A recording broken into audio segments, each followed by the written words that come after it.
Yes, that's right. The Australian Survivor Know-It-Alls are here, and Stephen, I'm feeling a bit Nickish. Wow, I don't even know what to do. I'm seeing double. It's like how can I tell who's talking? Yes, well, we're very excited to have here the man who was, for our money, the breakout star from the male side of things on Australian Survivor this season. Please welcome our good friend and honorary Australian Survivor Know-It-All, Nick Iadanza, to talk about the finale. Nick, how are you? Very good. Thank you so much for having me, guys. This is a lifelong dream come true. So I'm just ticking them off this year. Well, so many Australians had their lifelong dreams come true this week, Stephen. Yeah, finally, fan favorite. Big story this week. Big outrageous story. We're here to call Nick to task for his terrible vote and force him to explain himself for a disappointing history. Yeah, so congratulations are in order to Christie. Job well done. Yes. No, a job done. A job is done. A job done. Yeah. And congratulations to all of the viewers who finished Australian Survivor Nick. They survived. They made it an arduous 55 days, and an unnecessary 55 days, but they made it all the same. So. They made it through. So lots of fun stuff. We're going to take your questions, hashtag RHAP. We've got some email questions. We're going to talk through the finale. We got questions for Nick and a lot of stuff to work through. And Stephen, I know you've been especially fired up, waiting to talk about Australian Survivor all week long. Yeah, I mean, I've kind of chilled out a little bit, as one does about reality shows. You know, like in the moment, you're just enraged, and then like the day later, you're like, oh yeah, I vaguely remember what happened there. So hopefully, I can have a you know what, like. I was legitimately angry. Like my girlfriend came home and she's like, "You seem like you're in a bad mood." I was like, "No, I'm fine. Nothing's wrong." Just to have invested that much time in something and to have such an anticlimax. Now, I think a lot of people. A lot to be said, obviously, for Christie's final tribal council. I think everyone acknowledges it was really good. Obviously, we'll talk about that. There's a lot of people who are obviously rooting for her and are probably very happy with this end. We certainly saw a lot of big Christie fans. Although you and I suspected, and I think suspected correctly, that people were spoiled.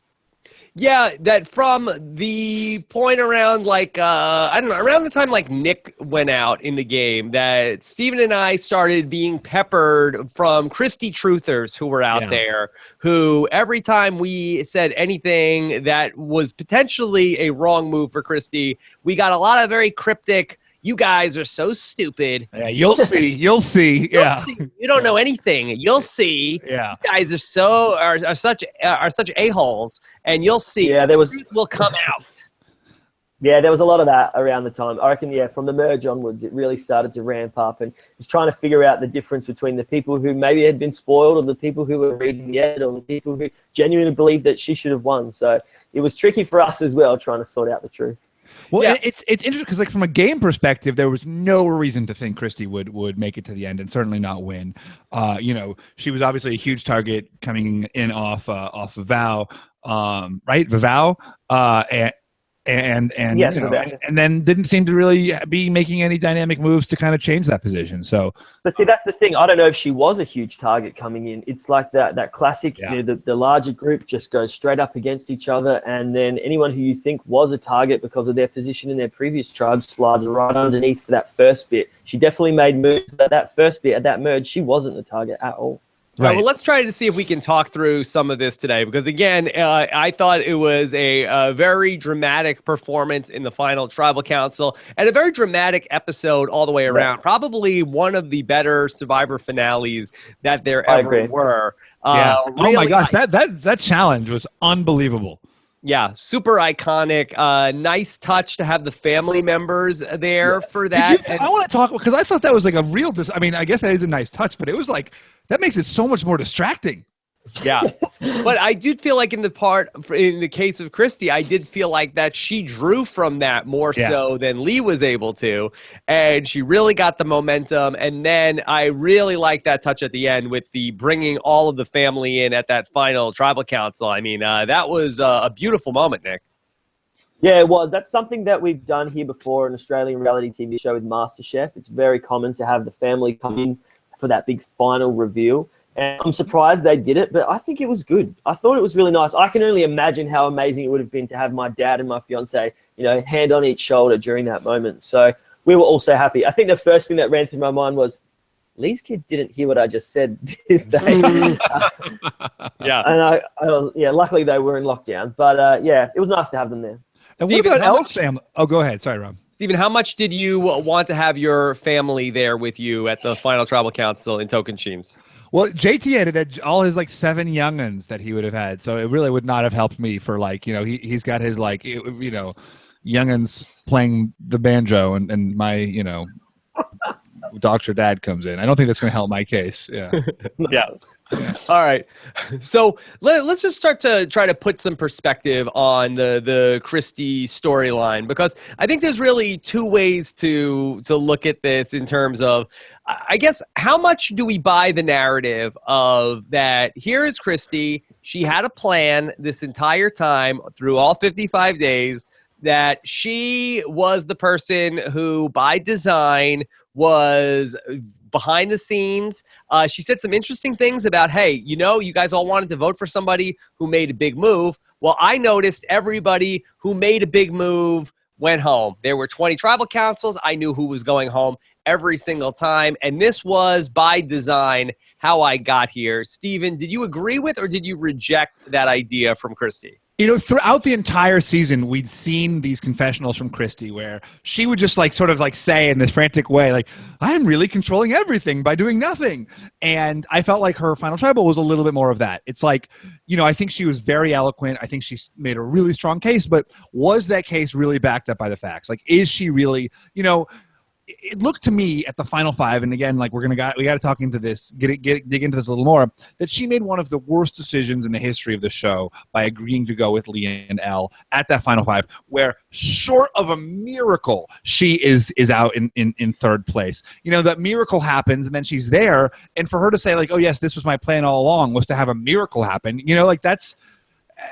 It doesn't ring really true for me. Now, on the other hand, the fact that she did vote with, it's not like she was out of the majority. The fact that she did know who was going home, the fact that she was voting with the majority every time, it wasn't like she was just sort of floating along voting with whomever. She really was part of it. So I'm really curious to hear Nick's perspective. I do want to give one third hand, though, which is that part of the reason that the people who made big moves went home was because of Christie. It was because Christie wasn't willing to make big moves.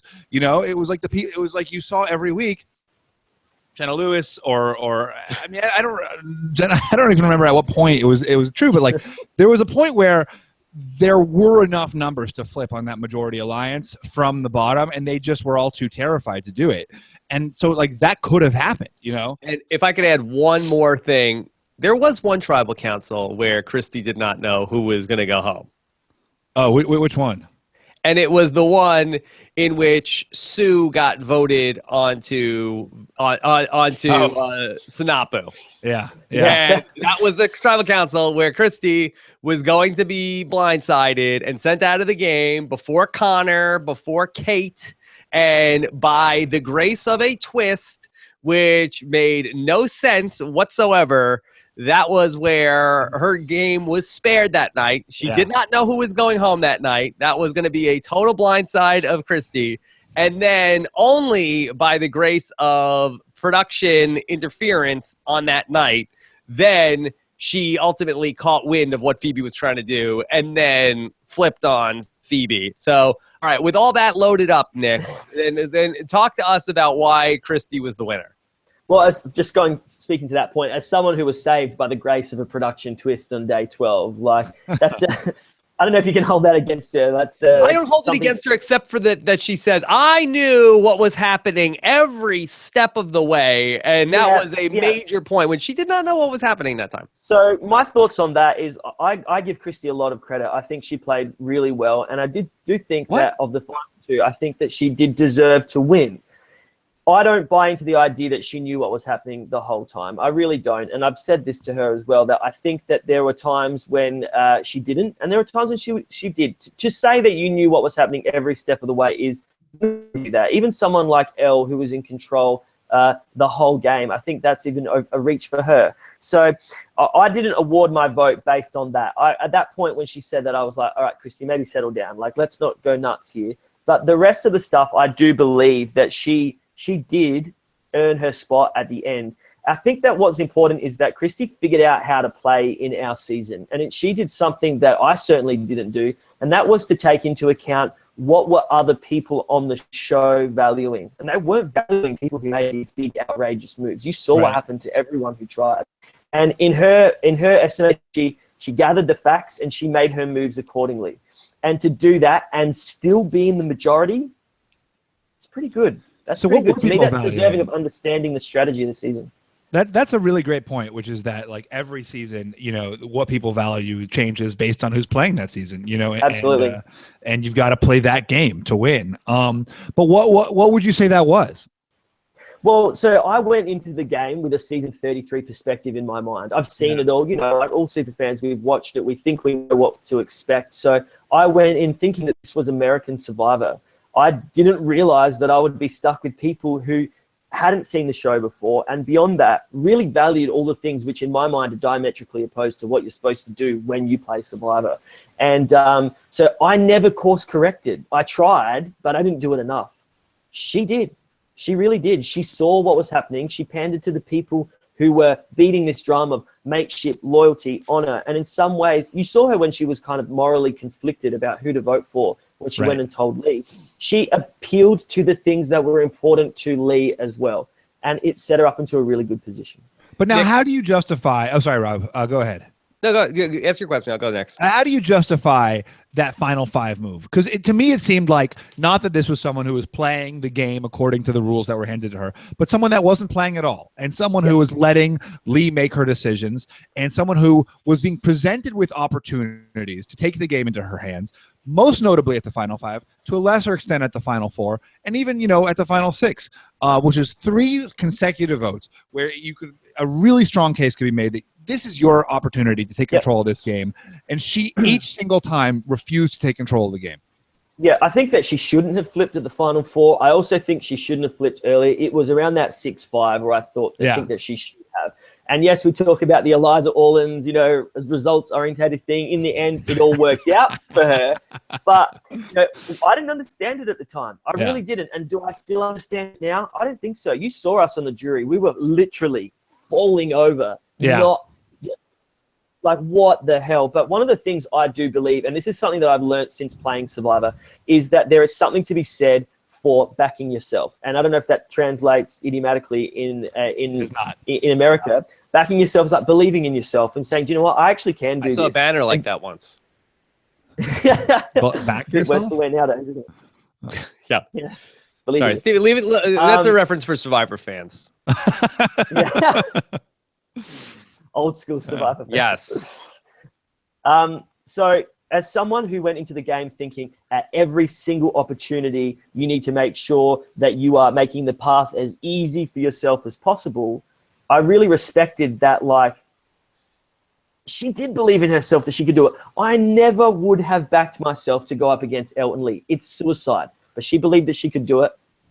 And she did. But I believe I can climb Everest. If I somehow make it, you know, to the top of Everest because I'm airlifted there by a helicopter, I didn't climb Everest, you know, like I was airlifted there. But in some ways... Yeah, that's not fair. That's not fair. I mean, I do think that she really did garner support because she did call her shot also. Yes, that's right. She was also like, even at the final four tribal council, she would, and I had been spoiled on the finale by the time I had gotten to watch it when she's like, okay, you'll see. Everybody was like, well, you've never won a challenge before. She's like, well, I'm going to win this one. And she believed that she was going to do it. And then when she shows up wearing the necklace, I think you guys are all falling over yourselves. Some people were cracking up laughing, not at her, but just at the situation about how ridiculous it was that she had actually won. And to be fair, it's not like she, you know, it's not like she won by some fluke. Like this was a challenge perfectly tailored to her. Like she won a grueling, terrible, iconic Survivor challenge, and really outlasted Lee and Elle. Yeah, I think there's something to be said for wanting it more. I really do. Like, I know Lee didn't want it. I know he did, but it's that fire that was started burning in her 16 years ago, and she knew when she had to kind of let that fire take over. And as someone who is in the same situation, you're holding on, you're holding on, you're holding on. If you want it enough, you can get it. And she just wanted it more. Yeah. What I want to know is how much was that final tribal council a quote unquote live tribal in that when you guys went into it, were you guys very much all up in the air, or had it been sort of predetermined before you guys left the Ponderosa that, okay, Christie, can you believe it? She's going to be the winner. No, that was a completely live tribal. And really? That's the first one that I can say is actually a live tribal, because this season, everything was decided well beforehand. And people went in, I, for one, went in with the idea to vote for Lee. My plan was to, speak my mind at the question, get the answers that I wanted. But I thought that, 60% I'm going to vote for Lee, 40% I'm going to vote for Christie. But I'm open because there was no clear-cut winner. If I made it at the end against either of them, she would have won 0 landslide. She really would have. And but as soon as Elle was voted out, it became live from that moment. From that moment, everyone was just scratching their heads going, all right, what do we do? Well, so from my perspective as a viewer, like Lee, and maybe it's just my bias, but I thought Lee played a great game. He was fantastic in the challenges. You say Christie voted in the majority. Well, Lee was the majority. And then most impressively of all, Lee was able to consistently mind F Christie, at that final 5, at that final 4, where it made real sense for Christie to flip. Christie had, in fact, at the final 5, decided to flip. She went and sat Elle down and was like, I'm voting you out. And then Lee is able to take control of that situation. And when he is at his most vulnerable, change the vote. To me, those are the moments of real strategy, right? That's what being a good Survivor player is about, is not some big twist or a challenge win or playing an idol, but I'm in the minority. I'm about to get screwed. Can I change that crucial swing votes decision to go with me? And Lee did that in what I thought was a really impressive way. See, I interpret that a little bit differently. I interpret that as Elle and Lee doing that together. And if not, and yes, Lee had a much better relationship with Christie, but Elle did a lot of the legwork in the game, in the alliance. And Elle was severely undercredited for that in the edit. And while Christie did defer a lot, I do think that was born out of a desire for Elle to kind of start the process, and then he kind of finished it off. And I just think that for someone like Lee deferred a lot to Elle. He really, really did. I remember having strategic conversations earlier on with him, and he would say, just speak to Elle, whatever she says goes. Now, good strategy, got him to the end, but it doesn't garner enough respect from me than for someone who deserves a game. Now, the other thing, which adds another layer on top of that, is the fact that if you were to say to him, look, you're controlling and strategically manipulating Christie, well done, he would be very adverse to listening to that and say, no, I'm just doing it because I'm her friend, I'm her mate. I'm looking out for her. It's like, you need to own your strategy. And even at the final tribal council, he didn't own that part of it. And if he had, I think he would have got a few more votes. Yeah, to me, I felt like that, just trying to put this in perspective of American Survivor, there were 2 different tribal councils that I was thinking about, where I do feel like that Lee, in a lot of ways, was like a South Pacific coach, where he did a really good job throughout the whole game. But then when it came down to talking in front of the jury, and I'm sure Matt can relate to this, I always say it's like a magician, and now it's time to show them how you pulled off the trick. And he went back to talking about, like, I played this game with honesty and loyalty and integrity. Yeah. Right. I did it the whole way. I proved that you could play the game this way. And everybody that's sitting there on the jury, I'm sure, is sitting there like, no, you didn't. You were such a hypocrite, because you got us out and you schemed against us and you shamed us for scheming. And I think that was the kind of thing. And I feel like in some ways there was also a bit of the Samoa final tribal council in this as well, because I feel like that the people who went to that final tribal council didn't go there intending to vote for Natalie. They weren't going to vote for Russell, probably, no matter what. But they were going to vote for Mick. But, Natalie started to give them a narrative, and then they started to feel good about this. And like, you know what? I could see myself voting for this person. And I think that's the thing that you can get in the final tribal council, where somebody's like really got a good rap down, and then everybody's like, oh, yeah, let's do it. Yeah, why not? Let's go for this. Yeah, I see the comparison to Natalie in terms of her giving a narrative that we felt good about. I don't see the coach comparison so much because, for all intents and purposes, coach was the figurehead of that alliance, right. And I don't see that Lee ever was. He never was the figurehead of that alliance. He was just a cog in that machine, a very strong, well-constructed machine, but he was just the cog. Well, what about oh my God, my mind just went blank. Why was Christie so much better at that final tribal than we've seen her all season? Like, what changed in her? Or was she like that and it just didn't make the show? Like, from my perspective, throughout the show, she's always like a little bit frantic and on edge and paranoid, even in confessionals when, right, theoretically you're at your most relaxed, like, you're just chatting with a producer, you're having fun. At that final tribal, which is typically like the most stressful, terrifying moment, she seemed so lucid and in control. Well, I think that there is the biggest piece of evidence that proves that maybe she was in control the whole game, and maybe she did know what she was doing, because in bit of inside story for you, I went in with a question for Christie, which was based completely on the fact that she doesn't know how to articulate herself. Yeah. It was this whole spiel about, I'm a teacher of English and I teach my students how to, I had this whole thing. Then she started talking. I had to change my question completely on the fly because she was so articulate. She did not miss a beat that night. Yeah. And that kind of shows to me that maybe she did know that when the game was playing and there are people like Sam and I going up against it and there are people like Flick and Brooke going up against it, that the best thing to do is lay low and turn it on when you really need it. I think that's the most compelling piece. I reject that. That was not. There was no evidence that was her strategy. There's no confessionals from early in the season of, boy, I came into this game with one idea on how to play, and now I'm going to change up my game plan because I'm noticing something that's going on. She never told us that was going to be the case the whole way through. And even go back to the final 6 when she has that meltdown at camp and is just spilling her guts to Lee at that point in time. You cannot tell me that there was this amazing agency that she had throughout 55 days that now she is suddenly revealing to us at this point in time, Nick. I don't, and I didn't vote for her because of that. But I think if you had to point to one piece of evidence to prove that she was in control the whole time of her game, it's that part there, that she had been so invisible in the discussion and all of a sudden she has the ability to articulate herself. To me, that's a huge piece of evidence. Right. I don't know. I mean, it's also possible that the paranoia and stress of the game like really affected her in a way where after she was done, on that day 39, 55, which Rob, you've never had the chance to experience, but is really wonderful. All of that paranoia really. Hey, there's nothing wrong with not reaching the end. Well, yeah. I mean, I guess I'll never reach day 55. Although I actually have reached day 655. But you maybe like some people get so affected by that paranoia that it really shuts them down, and maybe that you should just open up. I'm saying, think of like Abby Maria, who is like a totally different person in the game and out of the game. Maybe just out of the game, she's a delight. Is that your experience, Nick? Yeah, like, in talking to Christie outside of the game, which Christie do you see? I see Final Tribal Christie for sure, definitely.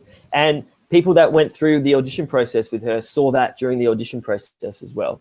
So, yeah, and that was one of the discussions that we had out there, that it was quite interesting that she was different to how she presented herself originally. And that also, I think, speaks to the idea. I'm just wondering, where is the evidence of this in the show, though? Is she one of these people where it's like, well, I didn't want to tell production that that's what I was doing? No, I don't think so. No, I don't think that's part of it. Look, to be honest, I lived with her for 6 days, and the Christie that I saw personally when you would chat with her was Final Tribal Christie. Really? The Christie that you see in group conversations and in strategy, and when we were standing in front of Jonathan, etc., and sitting at Tribal, was the Christie that she presented to everyone. So she did have this 2 speeds to her, because I saw it firsthand. Granted, nowhere near as much as everyone else, but I did see it. But again, I don't want to give Christie too much credit, because I do like her. I do think she played a good game at the game that won in our season, but I do think Lee played as well. So it's hard. It's this toss up, and I feel I definitely know I made the right decision now, but I was very torn when I was voting. But you're being diplomatic because you're friends with all these people. You know, like, give us the real dirt. Have you ever known me to be diplomatic, Stephen? I don't really do diplomacy that well. Yeah. Let's just talk through a couple more things from the finale week. We talked through that final 5 vote. Nick, have you had a chance to watch American Survivor yet this week? Yep.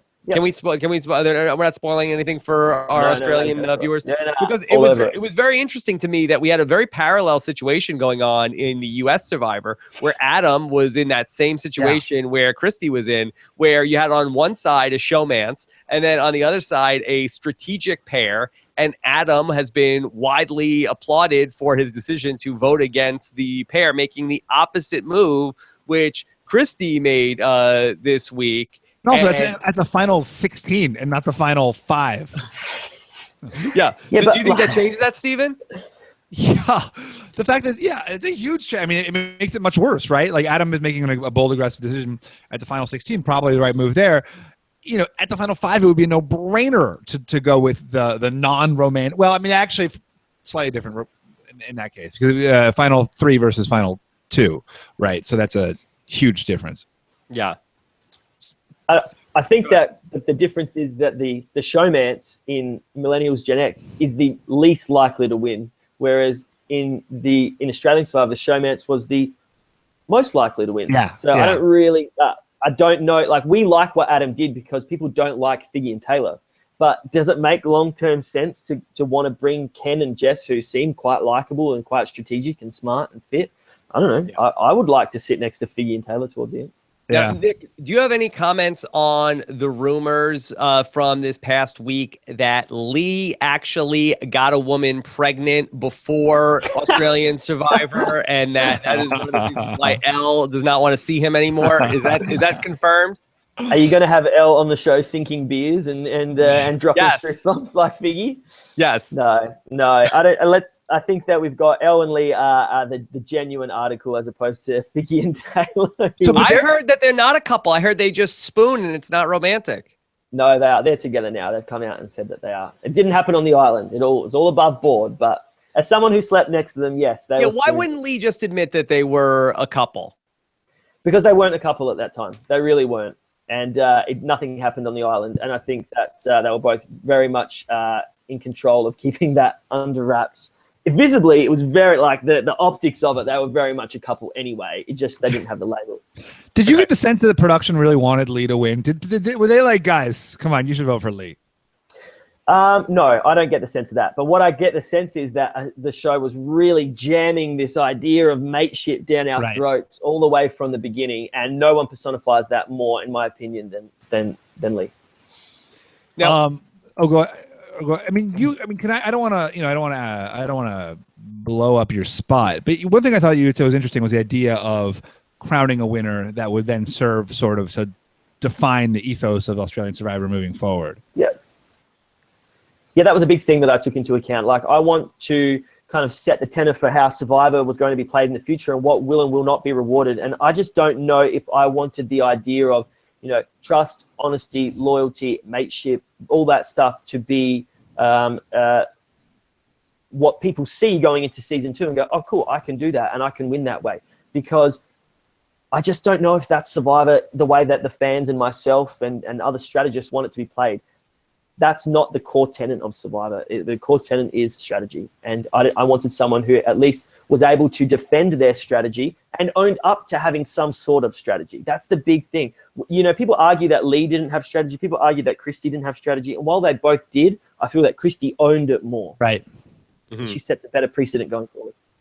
One of the things I thought was pretty interesting was at the final 4 episode, episode 25 from this week, we got a lot of talk about this idea of the 2-2 tie and the idea of going to the fire making challenge. Christie seemed very upset at the point where Flick wanted to learn how to make fire, but I did not really understand why Christie got so upset about this, because that wouldn't the perfect scenario where Flick ends up making fire be where Flick and Christie are voting together against the pair. And at that point where Christie seemingly had nothing to lose with this idea of, okay, let's just go, if they're going to try to vote out Flick, let's put our votes on Lee in this. Well, who had immunity? Lee or Elle? Elle did, right? Yeah. I thought the point was that she was worried that she was going to convince, which Flick at one point tried to do, convince Lee and Elle to split the vote so that Christie and that's why she was unfathomable that Flick or Elle cast like a nasty vote against Flick for no reason at the final 5. Yeah. It seems almost unimaginable that Flick would be able to get Elle to vote with her at the final 4 against Christie. Yeah, but the thing is that. Go ahead. Sorry. Go. Okay, well, the thing is that Flick and Elle were very much close. They were so close the entire time. And that's something that didn't really come across on the show. It's always seemed like it was a 3 with Elle, Brooke, and Flick. But Elle was much closer to Flick than she ever was to Christie. Mm-hmm. And really? In Christie's mind, that is been a genuine concern.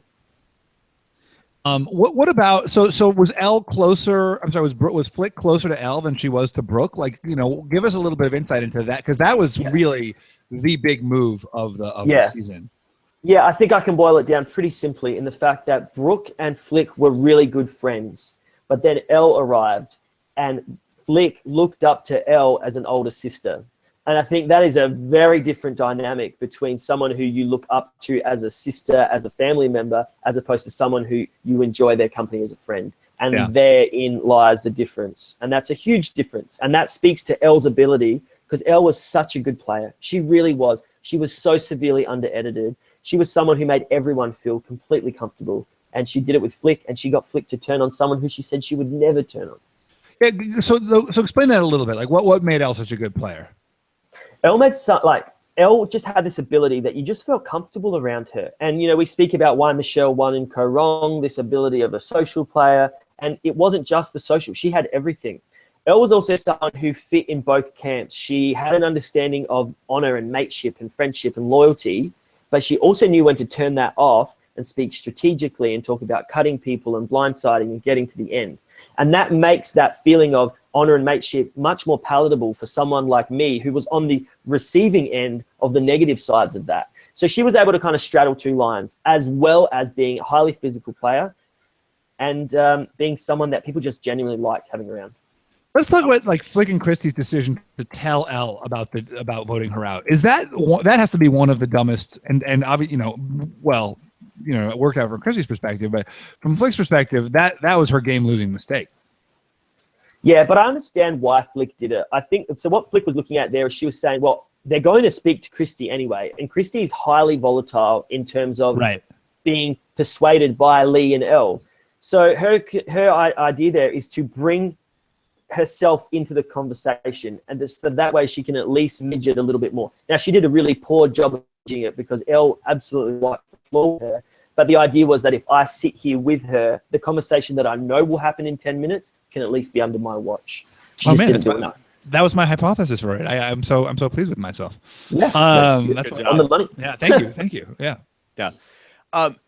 Just to go back to that final 5, where if Christie votes correctly, and again, this is definitely into the results-based thinking in terms of how this ultimately, we're all in agreement here, this was the wrong move, correct? At the final 5?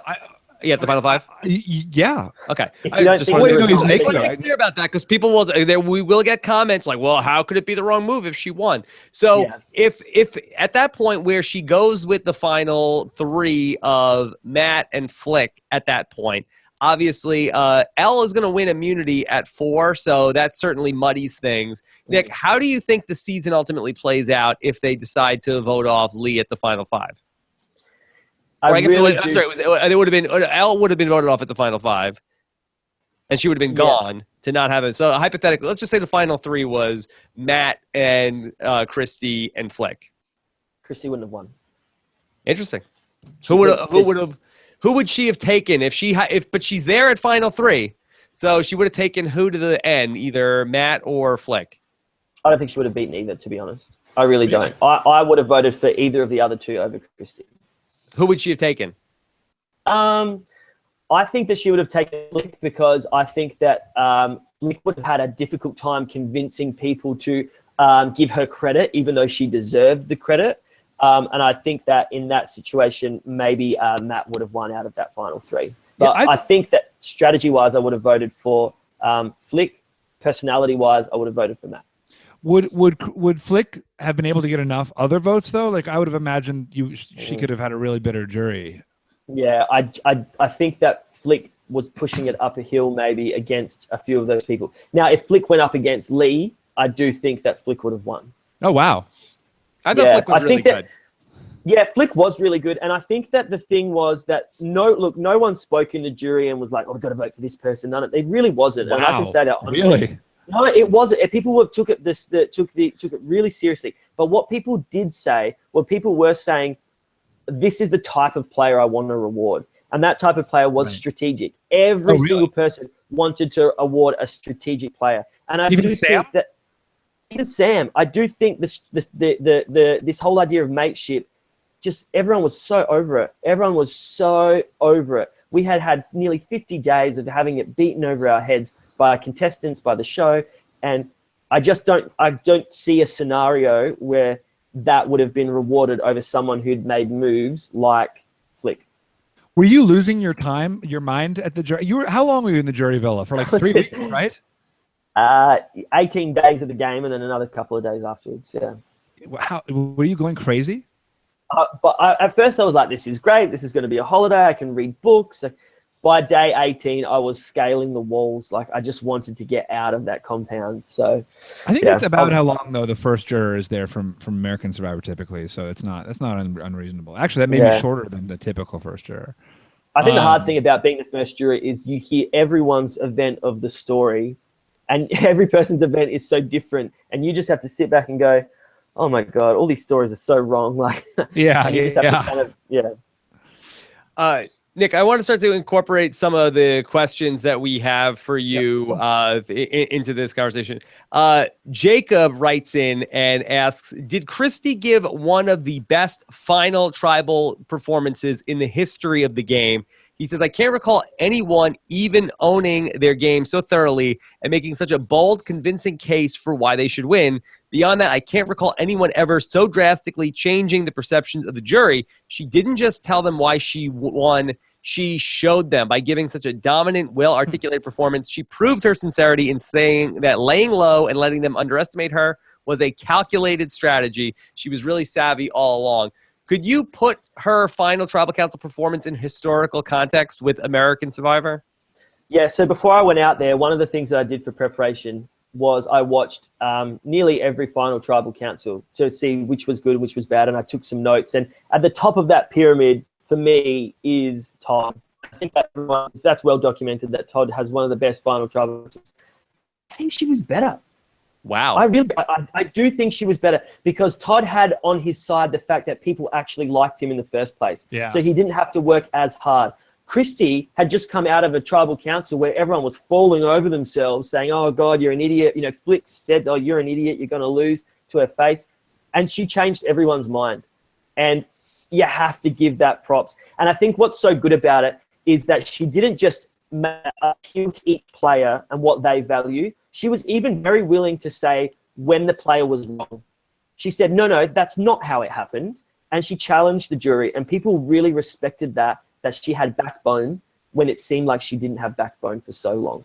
And it spoke to everyone. You know, my question was about I changed it to be about, you know, if a fan podcast rings you up, how would you, defend how would you defend your game to other super fans? And she completely pandered to what I wanted to hear. And she knew how to do that for everyone. You talked about podcasts in your final Tribal Council? I did, yeah. And that's why I got cut out.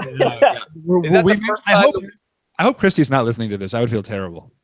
No, I hope she is because this is good. This one is good. The rest of the time. What Nick, when you were taking notes on the different Tribal Council, final tribals, what did you write about mine? Next question. Do what JT is doing. Yeah.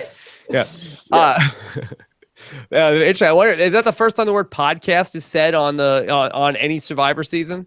I think it might be. I really do. And she compared herself to Danny Boatwright and all these other Survivor players, and I just thought that it was pure gold for an answer for what I'm. And I just looked at Lee, and I just knew that he had no idea who these people were, and it just kind of really did kind of crystallize for me that I don't know if I can award my dream to someone who doesn't even understand my dream.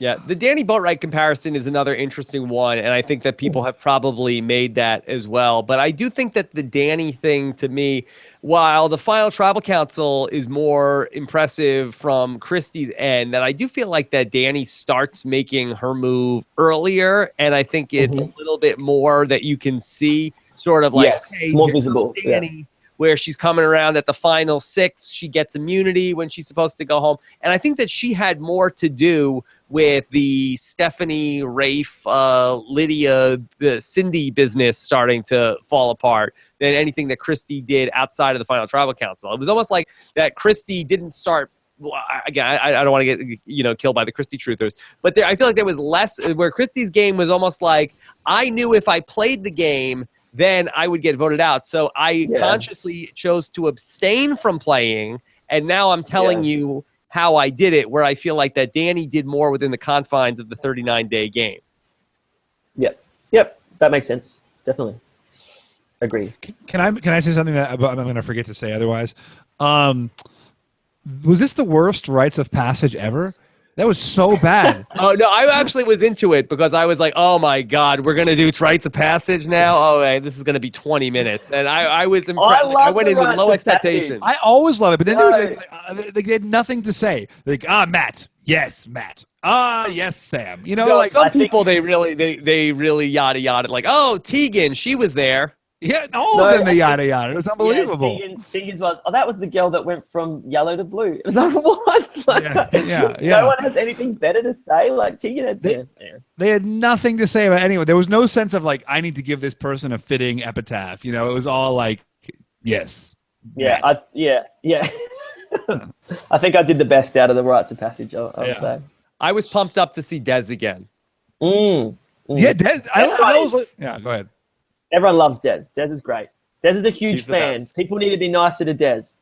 Yes. Are people not being nice to Des?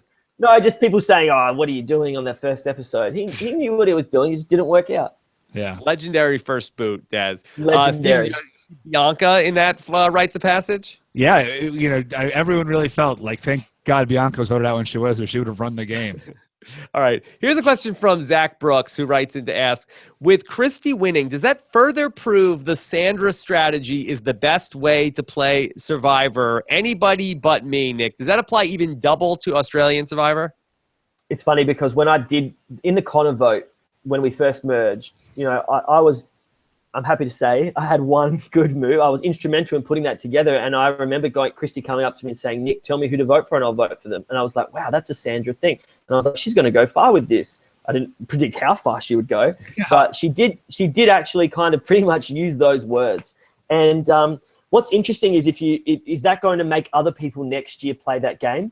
I don't know. Is now everyone clued into it in Australian Survivor that the person who seemingly floats through is going to get targeted? Maybe that then opens the door for the bigger players to then deflect some of the heat off of them onto the people like Christie. So I see it as a win-win, that Christie's legacy going forward. Nick, I know you've listened to a lot of the podcasting that Stephen and I have done, correct? Not a lot, all of it. Okay, all of it. All right, so can you just get into some of what are some of the major things? What are some of the major things that Stephen and I got wrong this season in terms of our discussion of the season? Well, that's a good question. I'm going to have to think about that. Okay. I really do think I do think there's not that many things. Yeah. Do you know what? I'd be sitting there and I'd be listening every once in a while, and I would turn to her and be like, how do they know that? Like, how have they figured that out? And it was very true. That's not me sucking kneecaps. That's me saying that, like, you were reading the edit quite well. So I will give you props for that. Thank you. Begrudgingly. Yeah, thank you. It's our childlike joy of watching Australian Survivor. That was such a good article. Yes, that was good. All right, but there was nothing that major that comes to mind that we totally screwed up. Were we too hard on Christie along the way? Yeah, look, I think you were, but everyone was. I certainly was. So who do you say other than your? Who's the one thing I love I emailed you somewhere along the way. I was like, I love your quotes. I'm like writing down your quotes.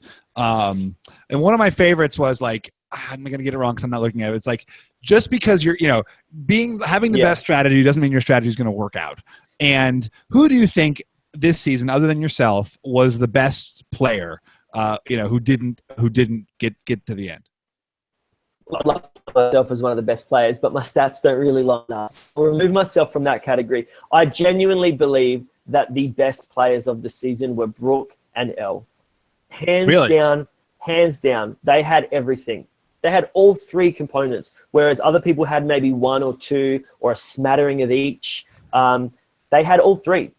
And what about Phoebe? Sorry, I never played with Phoebe, so I only see Phoebe's from what we've seen on TV. And I do think that Phoebe is up there as well, and her luck just kind of ran out eventually. So I do think that strategically the girls wiped the floor with the boys this year. Yeah, absolutely. What do you think about Vavau's decision to vote out Rowan? I think that was short-sighted, but if you look at why they lost the next challenge, it was because of a puzzle, and Rowan wouldn't have been able to help them anyway. So it's not just like you remove the piece of Rowan and the whole Jenga pile falls down. Yeah. It was more just like it set a bad precedent that anyone could go home, which created huge paranoia. That twist was broken, right? You did an amazing job of taking advantage of that twist, but it was a broken twist, the way that the tribes swapped. Merged. So when they said it's going to be a huge reward, and when Matt and I were walking back from the little pontoon back to the beach, we looked at each other and we were like, what do you reckon it'll be? And we both said at the same time, maybe we'll get to pick our own tribe. And we looked at each other and went, as if it'll be that. And then when it was, we were like, what? Like, as if we get that power. Like, that's too much power. But I'm not complaining when I'm on the receiving end of it. Yeah. Now, in terms of the thought process, it really turned into, when you guys had that merge, that the people that you took over from Aganoa, that really turned out to be the people that ultimately made it to the end. So just remind me, so what you guys took, did you guys draft them first to have a strong tribe? So when we were discussing, everyone was saying they would bring Samo back into the Sanapu fold because he had been swapped over. And I certainly didn't want that. But me arguing any other thing against that would have been a non-starter. So I just had to let that go. So they brought Sam over, and then we needed some more muscle. So I wanted to bring Rowan because I knew that people didn't like Rowan, and I knew that he wouldn't be able to ingratiate himself any better than I could. And I also didn't want to give Kylie another parent to bond with. But everyone outvoted me again, and then we got Lee. But then I kind of picked the next two people. So I picked Elle because I got along really well with her at the challenges a few weeks here and there. And Brooke also got along with her from the hang-up challenge, where the three of them were hanging in the seat when we were holding the rope. And bringing Jennah over was my idea because I wanted to not only exact some personal revenge, but I wanted to break up that Vavau majority, and Sue couldn't help us in the challenge, and I thought that Craig maybe had my idol. So that's why we brought over Jennah. Yeah, one of the things that we were really hard on you about this season was after Jennah-Louise came over, that we felt like that was too much to go and really, tell her, give her a piece of your mind. Yeah. And then the same thing with Sue. Mm-hmm. Do you want to respond to any of that criticism that we had for you this season? Yeah, no, do you know what? Like, as I was talking to her, every single Survivor playbook rule was running through my head. Like, Nick, what are you doing? You're being such an idiot right now. And I was like, oh well. Like, I threw everything. I know that's not what you're supposed to do. You're not supposed to isolate anyone. You're definitely not supposed to attack someone in front of all these people that you've never played with before. And I don't know, maybe that makes me a better reality TV show contestant than it does make me a Survivor player. But at that point, I felt like I needed to get something off my chest. One thing I will say, though, and my delivery was completely off, so bad. But my fiance says it all the time, that if I just get something off my chest, I feel better about it and it's done. And what happened to that storyline? It disappeared because it literally was over. And from a couple of days afterwards, Jo and I became like such good friends. We would stay up all night talking about poetry and books, and we really did bond. It's true. Same as Sue. And once I got that off my chest, it was over. And Jo and Sue are actually staying at my house next weekend in Adelaide. So all is well, even though fight night on Sanapu Beach happened. That's good. So that's original Vavau, right? That's original Vavau? The last three remaining members of original Vavau. Yeah. Which was a really fun tribe. That was a really fun tribe. Yeah, that was a fun tribe. Could you talk a little bit about Andrew, who really started to get a villain edit in the mid-season of the game? How was he as intense on the show and on the island as he ultimately came off? Where eventually I was calling him the Australian Russell Hantz by the time he ended up going out? No, he was not at all. So Andrew was very, very quiet around camp. In many ways, he did just kind of sit there looking very sour a lot of the time, and he wouldn't contribute to conversation. He and I didn't get along a lot early on. I knew that he was a fan, and he just never smiled, and it made me upset. I was like, God, like, man, this is our dream. Like, get a bit enthusiastic about it. But I didn't know that he was going off into his confessionals and like quoting Russell Hantz and doing all these crazy things. But where it did kind of pop out was at Tribal Council, and I only had one Tribal Council with him. But he spent 12 days being completely dead silent. And then at Tribal Council, he came out and was like, I don't think they showed it all. He was saying, I'm just watching this with popcorn at Sanapu fighting. And I was like, that's not something that you would say. And it started to trigger to me that he's being a different person in his confessionals than he is in real life. So good on him, because that's what you're supposed to do. Yeah. Okay. So then when did it bleed over? Like, what, because it seemed like people got wind that he was super schemy. Or actually, I think what happened was... Oh, go ahead. No, I think what happened was in Vavau, like, he was in a very precarious position, and he needed me out so that he could take my position in the alliance. Right. And people did say that once I left, he did kind of like come to life a little bit more. And I think being in control and getting rid of Rowan and Kat, it did kind of give him a bit more confidence to kind of start behaving in a way that Phoebe was eventually able to sniff out. Another big moment for you, obviously, big inflection point for you was the neutral box question, where you had to decide, do we go for the idol clue, or do we go for a bag of food? Right? I think it was rice, or was it beans? Beans. And you had an interesting strategy, which I think is not a terrible strategy, but I'm curious about your perspective about it now, where you took the idol clue with Tegan, and then admitted you got an idol clue, but told a false clue. Yeah. So I figured out the way to do it. I figured out the best thing to do if you're ever with the neutral box again. So step 1, go and get the flint. Step 2, set fire to the post and the entire island, because no matter what you do, you are burning down the island and your game. It is the neutral box thing is the worst. There really is no proper way to play it. And especially on a tribe of super fans, everyone knew exactly what was up. So because before we left, we knew that it was going to be some sort of idol clue, I couldn't walk back in and be like, here's a bag of beans, knowing that Sue, Andy, and Craig have seen every Survivor episode. So I needed to lean into the fact that there was an idol. And I appreciated when you said that it was the right strategy, because I do believe it is the right strategy. I think I just executed it really, really poorly. I think the 2 things I should have done was, 1, gone on the quest with Craig or someone else from the Alliance. Right. 2, I should have kept the idol clue as proof. Yeah. And 3, I literally hesitated 5 to 10 minutes between telling the fake clue and then telling my Alliance the real clue. I should have just told them literally straight away, because 15 minutes was all it took for the paranoid to breed, for Andy to find Mark, and then split us apart. And my game was absolutely toast from there. Do you think that what you did would have worked on one of the other tribes, either on Aganoa or Sanapu? Absolutely.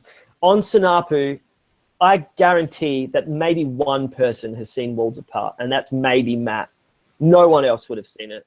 That would have worked on Sanapu. And on Aganoa, the only person, Christie, Evan, Des. But Des was gone by then. Bianca. No. Yeah, Bianca was gone as well. She's an FBI profile, or she's a government agent, former federal agent. Yeah, no, I think that on Sanapu, my plan would have worked just fine.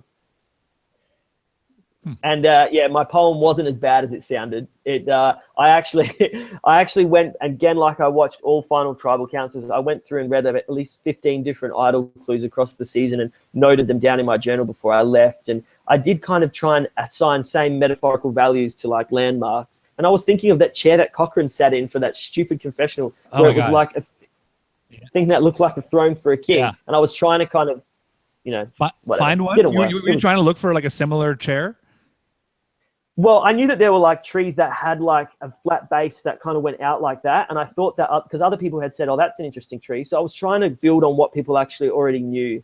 And the stanza length and the rhyme scheme and the meter of the poem was very similar to the poem that I said. It's just they only showed half of it. So yeah, I bet a lot of people were paying attention to the meter and the rhyme scheme of the. Oh, you know what? That is the typical rhyme scheme from an Idol Clue. So I believe that. Yeah.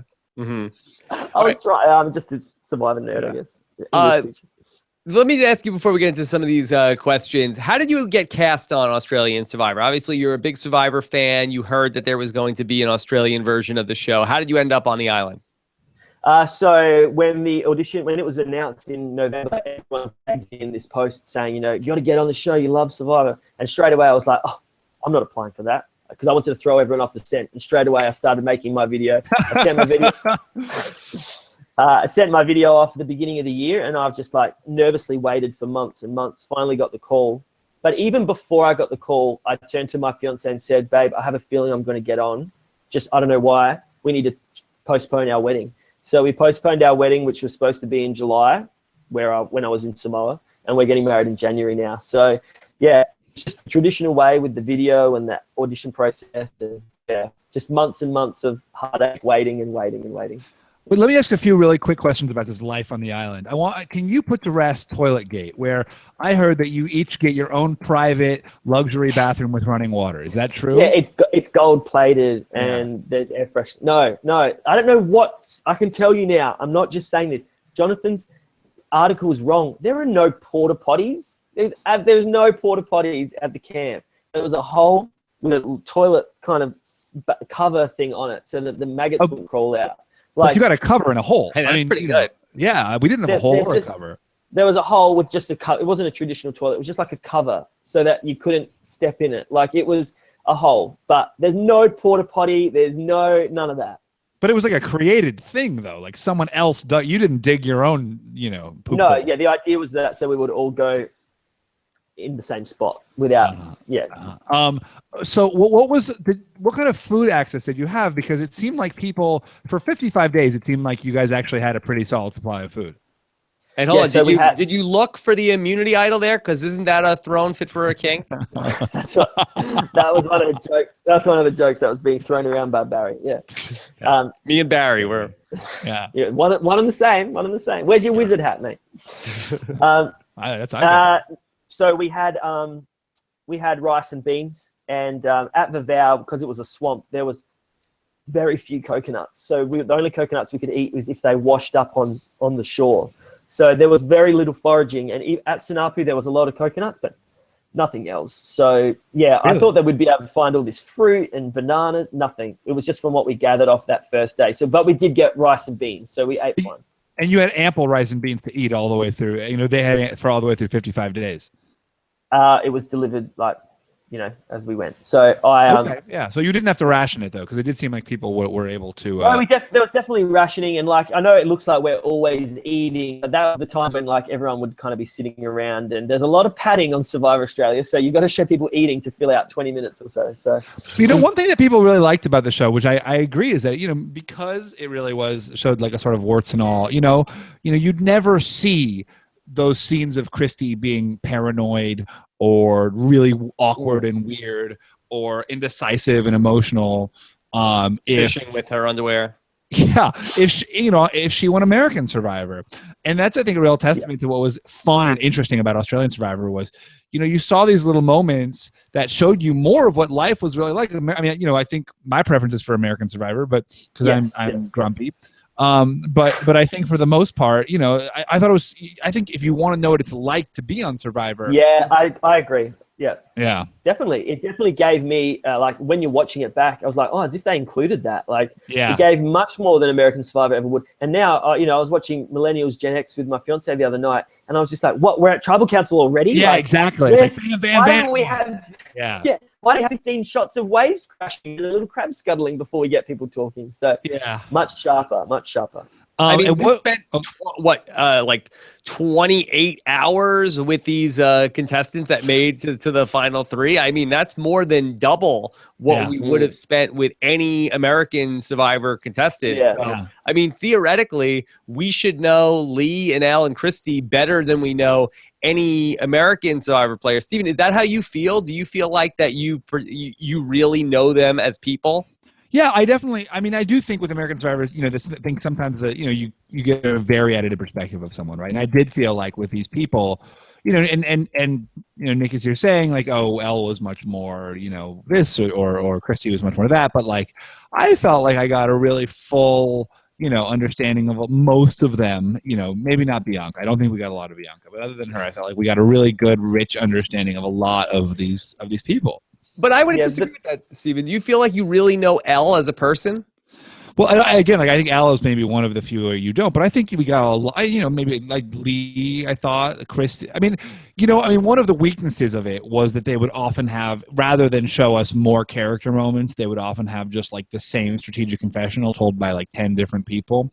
Like I remember like with Exile Island, rather than kind of getting into like what it's like to spend the night on Exile Island, you had like literally like 10 to 12 confessionals about like, it's crazy, we're on Exile Island, so you think you're suggesting, Rob, that like they didn't have fully rounded characters.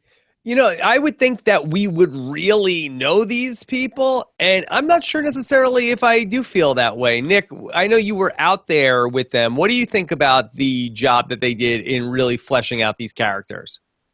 It's always hard because you forget what you're learning because you lived with them based on what you see on TV. And I do think that everyone got a lot of screen time, but comparatively, Elle didn't. So like there was a lot of discussions when I was voted out, like, oh, thank God he's gone. We can learn about a few other people because it's sucking airtime. But I feel like a lot of people did get episode, like there was, there'd be like a Flick-centric episode, then we get a Matt-centric episode. I do feel like everyone got a fair share, and no one can really complain because comparatively to America, we got a lot. So what about just that length of time? Go ahead. I just felt like overall it was kind of hit or miss. I felt like that with all the extra time, I felt like that there were still a lot of characters that I was just like, okay, like I couldn't tell you really anything about Jennah-Louise. And there were some people I felt like that we really got a sense of like who they were. But there were other people where, I really, even like somebody like Brooke, like I got that she was friends with Flick, but other than that, I really couldn't tell you anything else about her. Yeah. Yeah, look, they had a few moments. Like there was, before Jennah was swapped over to us, they talked about her like missionary work in Kenya. And before, when Brooke won the letter, they talked about her relationship with her dad. So there were smatterings of it, but I know what you're saying. I think these are all things that going into season 2, I think the show will maybe work on and realize that maybe they could produce a tighter product. But the fact that it's the first season, I think the show did such a good job, and it really it's definitely blown me away. I'm really proud of the whole product. What about that length of time? Was it? Did you? I guess you kind of went out. Basically at the 37-day mark, right, or 36-day mark. I came fourth, everyone. I came fourth. Exactly. Where was your legacy advantage? Yeah. Did you feel like everyone else? Do you think that like time? Do you think it was too long? Do you think people suffered for that? Were people just exhausted? I know that by the time I left, I was exhausted. Like I couldn't put one foot in front of the other, and I don't know how they're still doing it. They're probably still out there, but I don't know how they were still doing it on day 55. But I don't think it needs to be that long. I really don't. I think that it could. I would prefer there to be 20 contestants. Even 45 days. But I don't know. I just think it could be shorter. By the end of it, just going absolutely loopy. Like I was loopy on day 37. Mm-hmm. All right, well, let's get into some of the questions that we have for you, Nick, from the live show listeners. And why don't we start off here with Ashley Bedazzle, who says, was this the most emotional final immunity challenge ever? It really did have all the feels as far as I was concerned, especially at the point where Christie won and her dad was like trying to like resuscitate her, and she's just sort of like, like I won. Very much. I heard from a lot of people. I've never cried during Survivor. I cried during this, Nick. Yeah. I didn't cry. I didn't. You won't get me crying. Yeah, I didn't. cried. I only cried 2 times on Survivor. But no, you didn't get me crying from this. No, I was crying. I thought it was amazing. I thought it had everything. I thought it had absolutely everything. Like the setting alone on that cliff with the waves. Beautiful. Even that was rad. To make it unique. Let alone the fact that Christie was the person who won when we all said she couldn't, let alone the family being there, let alone her father picking her up like some sort of Christ figure. Like it was brilliant. Such good TV. So jealous that I wasn't there to be part of it. Yeah, I hear that. Yeah. Look, I will say after I was voted out, I had very little moments where I was like, I wish I still was out there, but that was one of them. Yeah, now that's a real Final 3 challenge. That is. Yeah, it's not, hold coins in a bloody whatever that cave thing. Like, let's put a hat on. Yeah. Stupid, Stephen. I don't remember the put a hat on challenge. Yeah. All right. What about Edmo? Ed Morris wants to know, was it the right call to vote off Matt before Flick? So this would be at the final 5 to put the votes on Matt instead of Flick for the triumvirate of Lee and Elle and Christie. Did you have any issue with that move? No, I think that was the right move. I mean, it worked for them, didn't it? It was the right move for them because for all the Aganoans to vote out Matt, because Matt would have had more respect from the jury than Flick did, I think. Can we talk a little bit about Matt and his game? Because I think that Stephen and I were really high on Matt around the middle of the game during the Nick and Matt era, Matt's Angel era of the game. Yeah. But then I do feel like that once they got to where, Lee and Sam showed up, then it seemed like he never really got the momentum back in his game. Is that a fair assessment? Yeah, I think it is. My game was broken up into 4 phases, and my second phase was that point at Sanapu, but before the merge where Sam and everyone came over. That was my favorite phase of the game. And I know that that's where Matt had a lot of his good strategic work, had a lot of his good character stuff, and I certainly loved hanging out with him at that time. Once those big alpha males rolled in, and Elle came, it really did disrupt the dynamic for Matt. All of a sudden, I'm hanging out with Lee a little bit more, and Brooke and Flick are hanging out with Elle a bit more, and he had Jennah and myself and him were a nice little pairing, a nice little grouping. But I feel like he did lose a bit of his puff in that social dynamic. But credit to Matt. Up until that point, he was running the show at Sanapu. He ran the show on the Bianca vote. He ran the show when Tegan went home. He was in control, and I think that he did deserve to be in control. I think he lost his steam after that. How did he lose it though? Like, why, if he's got this group of people who are voting with him, why does that suddenly dissipate? I think that's one of the things that got lost in the storyline of the vow losing so much. Yeah. At Sanapu, there was a ton of strategic conversations happening. Sure. And just to give a bit of a lay of the land, when Lee and Elle came over, they talked about how what they didn't like about the people at Aganoa, such as Evan and Kat, etc., was that they talked strategy first, friendship second. So I knew that because of that, I needed to kind of slow down a little bit, make the friendship bonds, and then join strategically. And when I did that around about 6 days in, Elle, Lee, Sam, Flick, and Brooke had already formed the strategic 5. And I'm like, well, hold on a second. I thought that we were slowing down here. I thought that we were doing friendship first. But they had said that and then done the opposite. So at that point, I joined as the 6th, and Matt thought that he was still part of the 4 with Sanapu. And it was a very odd dynamic because we knew that there was such a tight 5, and people thought they were in or thought they weren't. But that 5 just kind of pushed all the way through. And at that point, I think Matt got a bit rattled by that. But so we're watching and we're like, why do these other people not? I mean, obviously when you're there and you've got Brooke whispering sweet nothings in your ear about how you guys are tight, you believe it. But why? I'm sure you've kicked yourself 1,000 times, but what was stopping that kind of counter group from sort of forming together and voting out? Going against that Lee, Flick, Brooke, Sam group. Why didn't you and Matt and Jennah, you're saying you, Matt, and JL were close. Why didn't you do something about it?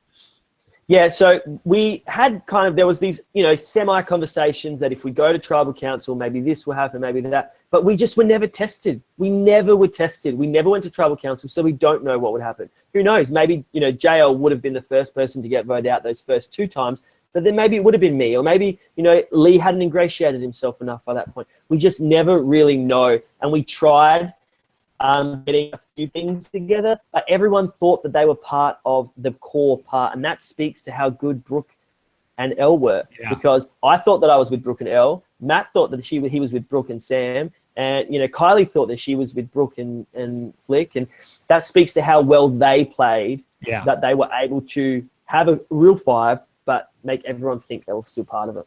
Was there any talk during post-swap merge Sinapu of throwing a challenge during that really long Vavau losing streak? Yeah. Yeah, so the conversation did come up one day. I think Sam brought it up. Quite sure. Someone brought it up, and I just put the kibosh on it straight away, 100%. That seems like a role reversal. Yeah. Yeah. I think it was Sam. I'm not quite sure. Forgive me if I'm wrong, Sam, but it was someone. And I just said, I remember Brooke coming up to me and saying, do you think we should throw a challenge? And I said, absolutely not. On any level are we throwing a challenge. My place in that tribe was nowhere near solidified. It probably made sense for Brooke in that, but they were going nowhere. I was still like 4th from the bottom, if not, I was part of that last 4. I'm not throwing a challenge. I'm not, absolutely no way. Unless like Eliza will never let me live it down. Yeah, unless you're PG when she did it, that's the only time I think it really makes sense. Okay. How are you so good at puzzles, Nick? Amazing at puzzles. I never knew that this was something that I could do that well. Like, I love puzzles. I'm always kind of like playing around with them. But before I went out there, I really practiced. So I went through, I was like, what are some of the most difficult puzzles ever? And I went back and watched, and I kind of did what Spencer did. Yeah, and I like freeze framed them on the screen and traced them out, and then took them to work and blew them up large in card. Did Colin Stone email you?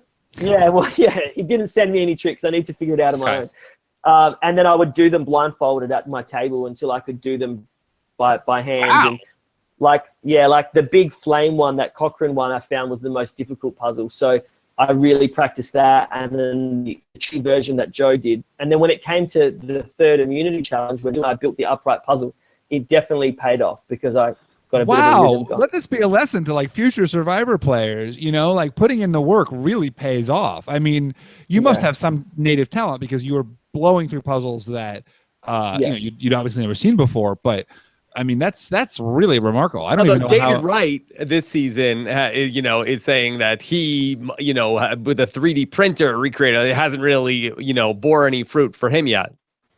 Yeah, I thought about 3D printing because I have one at work, but I didn't go that far. But I did so much preparation. The jailbreak challenge that Flick and Nat competed in. My sister and I, we set that up in my backyard, and I would reach out and we'd try and get keys, and I figured out the best way to do it and the quickest way to do it. So I was able to talk them through it. What's the best way? Okay, so the best strategy is to really focus on getting your tying right the first time. So instead of doing just one tie, do 2 ties per joint so that it slips that way. Oh, that's smart. And then, and the best thing is to hold it, instead of holding the I don't know if you can see, instead of holding the piece of wood that way, you hold them that way so there's less space for them to bend. And you have to put a hook on the end to pick the key up. So the hook thing was something I'd never seen before. Right? I don't think anyone's ever done the hook before. I thought that was. So I was like, Fleek, put a hook. So then they did it, and then really? So I said to them, I was the only one, the best one for the fire, so I had to do that. But I said, guys, if you do this, I'll talk you through it. And if you see in the background, you can see kind of just looking them through it, and it worked. It really did work. Yeah, the hook. I mean, I'm amazed that no one's thought of that before. Like, I don't think that has that ever happened on U.S. Survivor. The hook. Never. Yeah. It's so really full credit smart. to my sister Louisa figured that out. So good on you, Lou. Okay. Maxime in the chat says, talk about Kylie. She was an intriguing player. Never got why all of Sunapu hated her. Well, what was the deal with Kylie? Especially when she got mad that everybody was sleeping in her bed. Okay, hate is a strong word, but she definitely did not fit into the social dynamics. She's a very intense personality. And I feel that I'm also very intense, but I think I'm more relatable to some of the people that were out there. Maybe it's because of my age. I don't know. But she definitely just never fit in. And the weird thing about that is that she never did anything about that. And I wish that she had, or no, I don't wish she had, but she did want to at one point. She said, Nick, me and you will go with Kate. And I just turned to her and said, absolutely not, because she wasn't keyed into the fact that Kate wanted yes. But she did try a little points, but never fully committed. So when Tegan and I came over, she had these very vague conversations like, maybe there's a chance we could do something. No, she didn't even say that. It was like, maybe you're not as dead as it could be. And he was like, you trying to build strategy with me right now? It was very hard to pick up on her clues because she never wanted to stick her neck out fully. And one thing I learned on Survivor is that sometimes you have to stick your neck out. And if it gets chopped off, it gets chopped off. Yeah. I don't know if that's the lesson of Australian Survivor, though, right? Isn't the lesson of Australian Survivor never stick your neck out at all? Suck your neck into it. I certainly feel like I stuck my neck out. Go into your shell like a frightened turtle? I certainly feel like I did it sometimes, and it did pay off. Like the Tegan vote, I stuck my neck out, rolling the dice, knowing that it was going to be a 2-2-2. That if I had voted for Tegan, it would have been a 3-2-1, and I would have definitely been safe. So I didn't stick my neck out, and I stuck my neck out and gave I backed myself that my alliance were going to work with me, and it built trust. So in that instance, that's the kind of thing that she didn't do. Okay, let's do a couple more questions here with Nick. Stephen, what does Brian have to say? Brian Kaplan's asking, do you agree that Christie did an awesome job talking to the jury and deserved the win? Yeah. We're all in agreement. She did an awesome job. Alex Wilpon wants to know, was Nick surprised at how anti-strategy many of his competitors were during the game? Alex Wilpon, big Australian Survivor Nick fan. Yes, he is. Thank you, Alex. Much appreciated. I was so surprised. I really, really was surprised. I went out there thinking that this was season 34 in my mind, and so many people were playing it as if it was season 1. And I think just because everyone was pushing this idea of mateship so much that it just was never going to work. That strategy it seemed so opposed, and people really were not okay with that. And I don't know. I think people say San Juan del Sur, all these people they've never played before. All these non-players, it's so hard to play against them. But that's your job. Your job is to figure out how to play against people, whether they know how to play or don't know. So if the fact that I was beaten by people who've never seen the show before, it's just more credit to them. So Oh, this is good. I'm excited for the next question. Christine, Nick, will you attempt an American accent, please, and then do a Dennis impression? I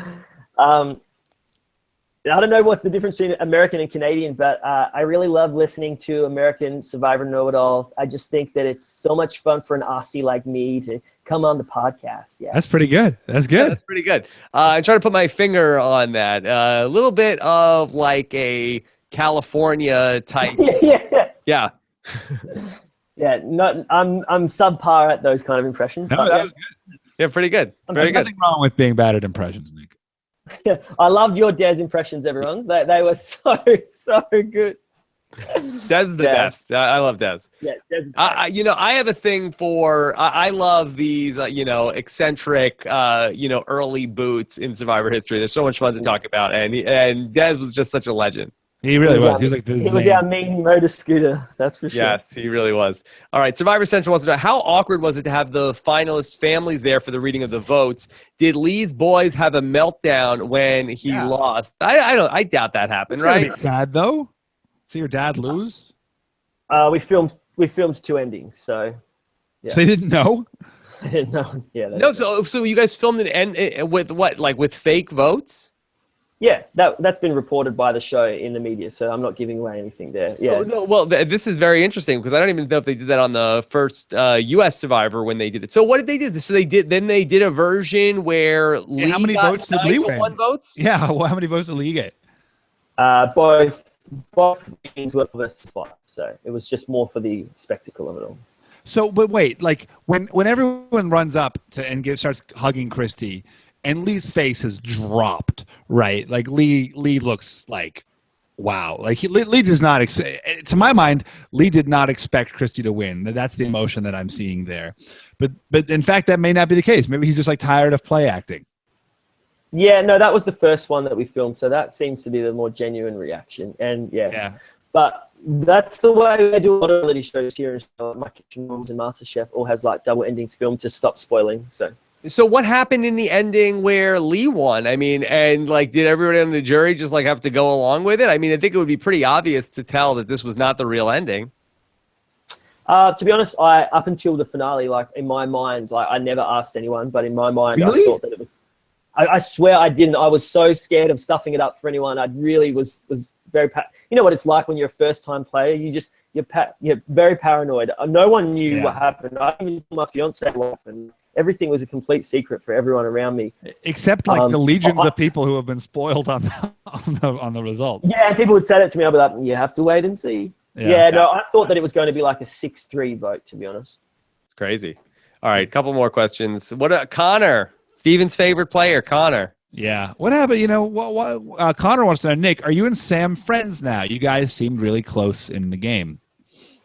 Yeah. We used to spoon all the time, and he's going to be in my wedding. No, I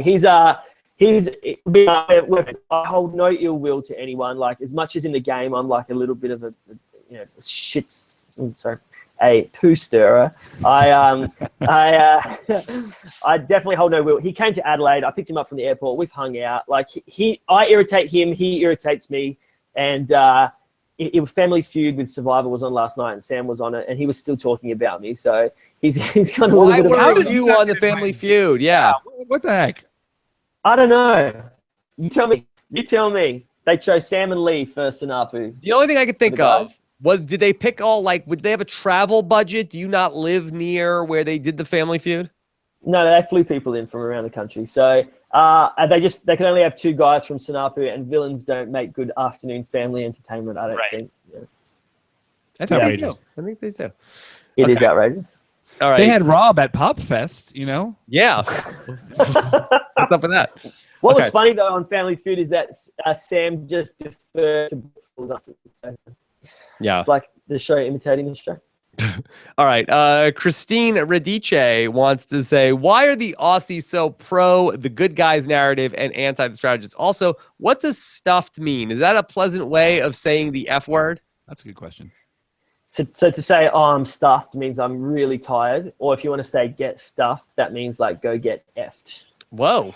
Yeah. So why are the Aussies so... Get my stuff. The whole thing about the good guys is I've just never understood, that's for someone else to assign you. You can't assign yourself the good guy. That's for someone else to say. Yeah.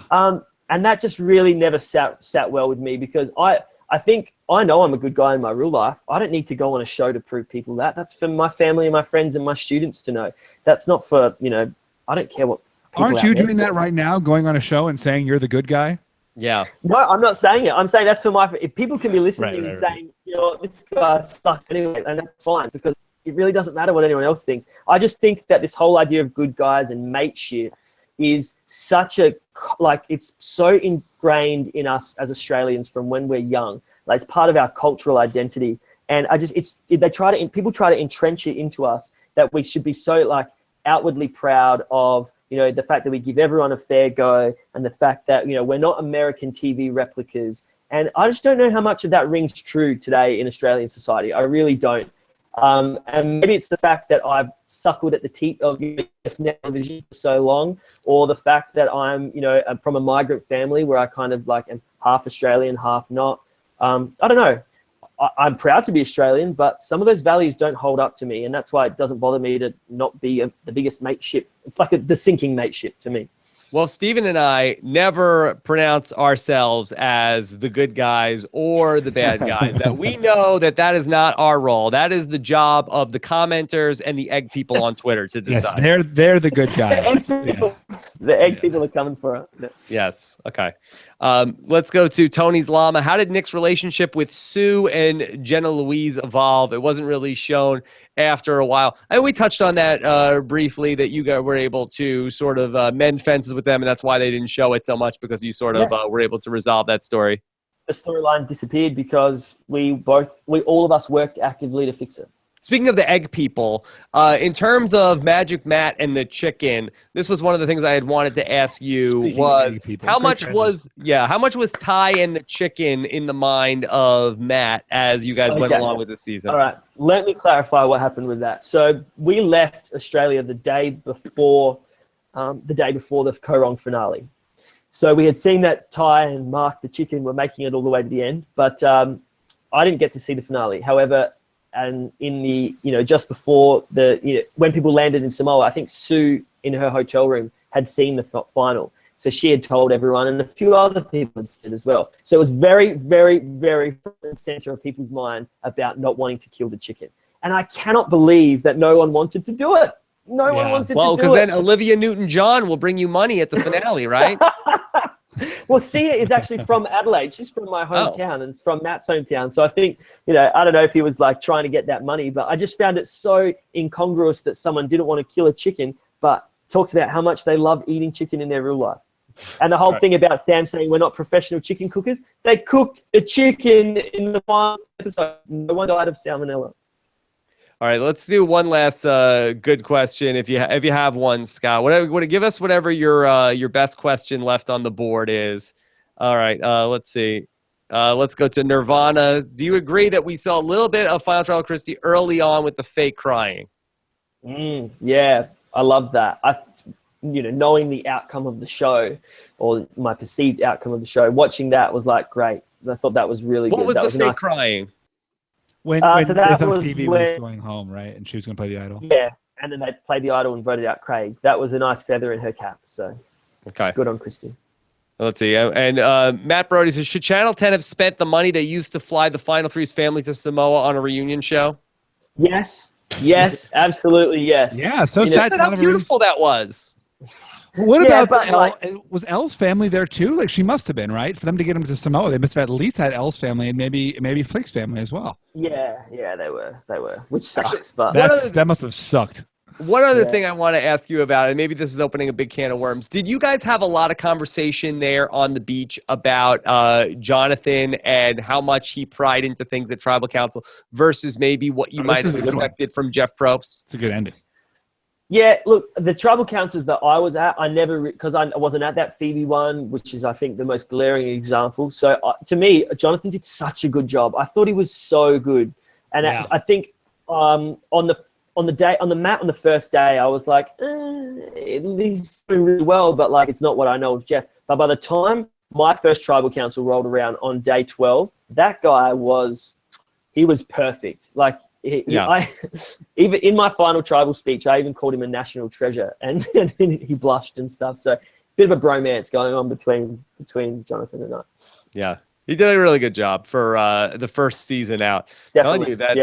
I saw Jeff Probst yesterday, but I think he's feeling the footsteps from LaPaglia because Jeff was looking like he was in pretty good shape. I've never seen Jeff as good of a shape. Oh, come on! You saw that picture from 2.5 Men. Jeff is ripped.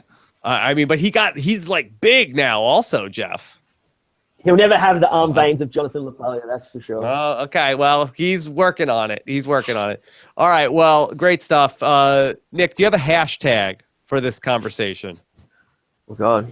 We'll let the chat room marinate on that for a minute. Welcome to the hell that is. So what are you working on these days? So you're back teaching? Yeah, back teaching. I was back in the classroom a few days after I got back from Samoa. So, my senior years, they just graduated last week. So it's a nice run to the end of the year and then getting married in January. So everything's really just about the wedding. And it's also Matt's engagement next weekend. So congratulations to Matt. Mazel tov. Yeah, so that'll be good. But no, just really looking forward to getting involved with the fan community. That's the only thing I want to come from this. So, that's cool. Tweet me and I'm happy to kind of like always speak about Survivor. I'm not sick of it just yet. So. Well, here's what I'd like to do, if you're up for it, is I want to have you back on to come and now talk about millennials versus Gen X and do a podcast talking about that and anything that ties into Australian Survivor with that. Steven, you're welcome to join us for that conversation if you're not podcasted out. Oh, thank you. Yeah. I'd love to. Thank you so much. Okay. That would be awesome. Got plenty to say. We'll figure that out over these next couple of weeks as well. All right. Suggestion from the chat room, hashtag stuffed or get stuffed. Okay. Yeah. Get stuffed? Stuffed? My stuffed? Is that what you want? Yeah, I love that. All right. Hashtag Let's do it. my stuffed. All right. Did you feel like you should have gotten more fishies this season, Nick? No, definitely not. All right. What about talk of Australian Survivor All-Stars? Is there a buzz about that? Yeah, look, that comes up all the time. People always send me responses and asking me about it. The way I'm dealing with it is just saying it was a one and done deal for me only, and not thinking about it. If in the future it was to happen, great. But for now, if you ask me to leave tomorrow, I'll definitely say no. I'm a little bit. I'm still trying to get my head right, Good my for body you. right up. Yeah. Never go again. It's only worse. Yeah, Steven, is he playing this the right way? Yeah. Yeah, the move is to really say like I will never play again, and then secretly like be like, oh, I'm open to it. I just think that my reputation will precede me, and I just don't know how worthwhile it would be. So Right. Yeah. Right, Steven. Does Nick get voted off first in Australian Survivor? You know what? It's so it's so much is up to who you're with and who what the situation is like. Nick, I think you should play again. What do you got to lose? Well, you Besides got to hope dignity, that now the next couple time. seasons. See, the thing that you have on your side is that you're in the first season, and then you got to hope by like Australian Survivor 5, like it gets really dastardly, and then you got like a bunch of like villains that are there. Yeah. And it's like I wasn't even that bad. What are you guys talking about? Well, that's the thing too. When over time, people will forget. So even like 2 or 3 seasons from now, no one's going to be like, "Oh, Nick's the guy," and plus then you'll be like this Australian know-it-all, and But hold on, everyone thought that Jerry was the second coming of right. Satan, and he did nothing. It's just that memory in your mind of that early villain. So time is your friend. That's your biggest ally right now. or your enemy. No, we won't forget. Who else are they taking from this season? Stop it, Steve. All right. Well, great job, Nick. We thank you so much. Now, you are on Twitter, but is your Twitter private? it was earlier on in the season, but now you are accepting Twitter follows.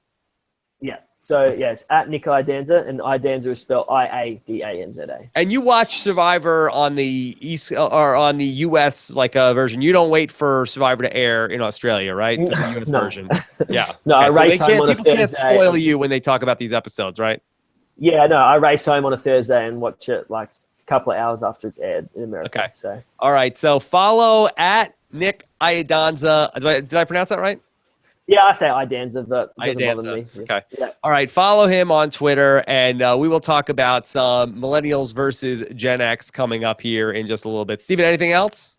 No, this was good. This was a really good podcast. And Nick, you made some really compelling arguments about Christie's win that have not brought me around to being happy with the season end, but certainly have given me some sort of understanding.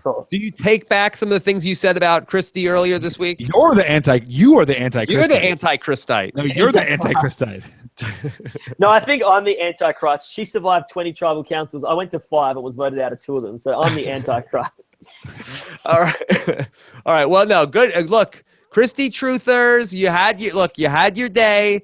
You called it. You're right. We were wrong. So please, if you were spoiled and you were like acting superior because you knew in advance, like that's annoying. If you want to be spoiled, enjoy. I don't have anything against people who want to be spoiled. I just don't like when people get spoiled and act like they're so like smart because they sought out a spoiler that everyone really has access to. Like, you know what? You chose to enjoy it your way. Like, good for you. But like, don't be like, oh well, that's what you need there. Yeah, nobody was saying to us like, oh, just watch. But this season, doing nothing is the new making a big move. You'll see. Watch it. This is going to pay dividends, this strategy. Nobody was saying that. People were like, oh, you don't even understand. Christie's the mastermind. Yeah. You don't even know. Even before, like people were saying that before she gave the tribal council speech. Yeah, and I do think there's like a lot of people who like her because she's like a weirdo, and like people want a weirdo to win. You know, I get a lot of us are weirdos. You know, and like it's fun to see someone who's like a little weird and a misfit. You know, probably Rob. Like that's why people like us. You know, like it's very relatable. Like, Christie is unapologetically Christie, and I really appreciate that. She didn't buckle to the conventions of what the popular group thought. She's just herself, and that's kind of nice. That's really nice. Exactly. And I do think there's a lot of that with her as well. You know, and so like, you know, I'm okay. I'm okay with the Christie now. I like 99% of the people that watch that finale, us included, were very happy for her that she won. So congratulations again to Christie. It seems like a very happy ending for her and her story, Nick. Yep, very much so. Yeah. All right, let's leave it at that. Go out on a high note. All right, thanks so much to everybody who joined us live. Thank you so much to Scott St. Pierre behind the scenes, and thank you to everybody who stayed with us through what I think this is our 10th week of recapping Australian Survivor, Stephen. It's been really fun, and as much as we've like grouched about it and complained, like the complaining has been fun too, and it's been like an enjoyable. It's been an enjoyable. See, my wife doesn't understand that about me. It's like the complaining. I feel like that the venting is fun. When she vents about stuff, she's just like just like there's no nuance or art to it. She's mad. She's yelling. Mad. Yeah. It's fun. Yeah, for venting is fine. It really is. And and it was so much. There were so many great moments. There were annoying moments. You know, there were highs and lows. Yes, it was very good. I'm very happy to be a bit a part of it. So thank you very much for podcasting about it on behalf of all the Australian contestants and the fans. We genuinely really appreciate it. So thank you. Yeah, we made it. All right. So that's going to do it for us. Join us for when we get back to episode 7 of the Millennials and the Gen Xers on Wednesday night. This is the 4th podcast in a row I've recorded today. I recorded the Survivor voicemails earlier today. I talked to Josh Wiggler about the Wiggle Room. That's coming up. We talked about why the latest player lost with David Bloomberg. And then coming up in about an hour and change, I'll be talking about the latest episode of The Walking Dead. So jam-packed Sunday. This is what I get for leaving the house for a couple of days. I just get bombarded with podcasts. All right. Take care, everybody. Have a good one. Bye. Bye. Bye.